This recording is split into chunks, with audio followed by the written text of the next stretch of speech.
Active Investor here, bringing you another independent analysis. This time we're taking a look at ticker symbol CJES, that's C&J Energy Services. Chart we have here today is a 5-minute intraday chart, each candlestick representing 5 minutes of trading. Now, I've got to say that CJES was actually my favorite play today, not because it yielded the highest gains out of all our day trades, but because it was absolutely the perfect play, and it was a really easy trade. And we made a real clean, almost 10% gain on this within a matter of minutes.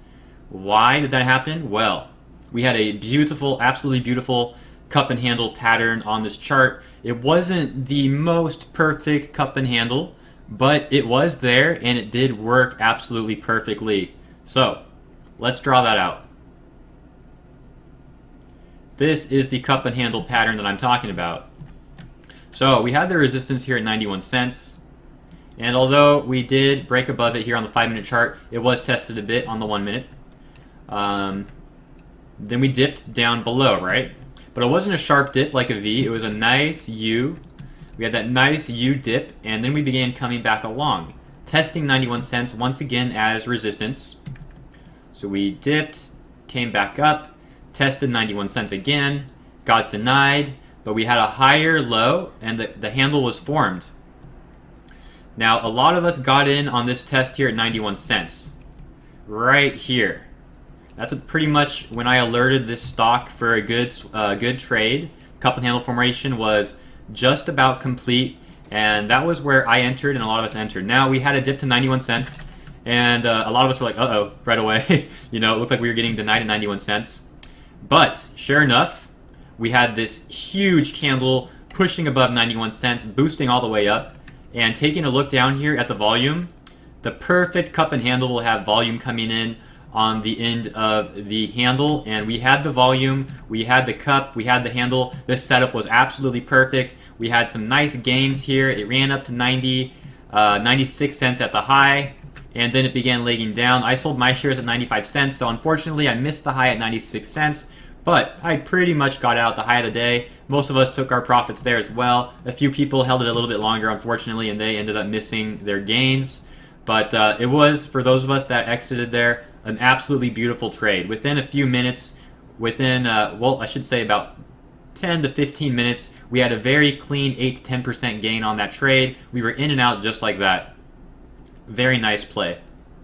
You can see it almost tried to make another cut here, but the handle never came. It ended up dying off and making some more lows. But overall, the stock could come back again tomorrow for another day trade.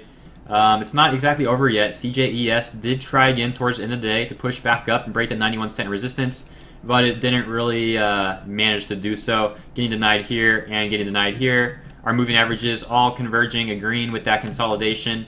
But overall, we had some lows, and we did end up making some lower lows from here, but it was still a higher low from there, and of course closing much higher than the open. So overall, the chart could turn around and be a good play again tomorrow. Look for it to break 91 cents though. Unless it dips down a lot more, then we'll have to find a new range to kind of get a bounce play off it. But for a momentum play, it can break 91 cents and you can easily sell it towards $1, 95, 96 cents. Or if you're a little more risky, hold it for 97, 98, 99, maybe even a test of $1. But the high of the day is 96 cents, so if it does test 96 cents tomorrow, it could be a double top, but it could also break that. The only issue is with the dollar so close, you're going to have mental resistance there at $1, so just be careful. The only other issue is the 50-period moving average is above our candles now since we closed down here. And also, we're oversold, so the chart, it's not perfect, it's getting ugly, but it does look like it could also turn around fairly well. So, yeah, that's pretty much the only place to do. If it ends up dropping down, we can get a bounce play out of it. If it ends up breaking up, we can get another momentum play on the breakout resistance on it. So, I think it's worth putting on a watch list tomorrow. I'm definitely going to be watching this. If you guys have any comments or questions, leave a message down below. I'll take a look, and I'd love to hear what you guys have to say. It was a nice, clean play, and I hope it is another clean play tomorrow. I'll be keeping my eye on it, and I'll catch you in the next video. Have a good one, guys. Take care.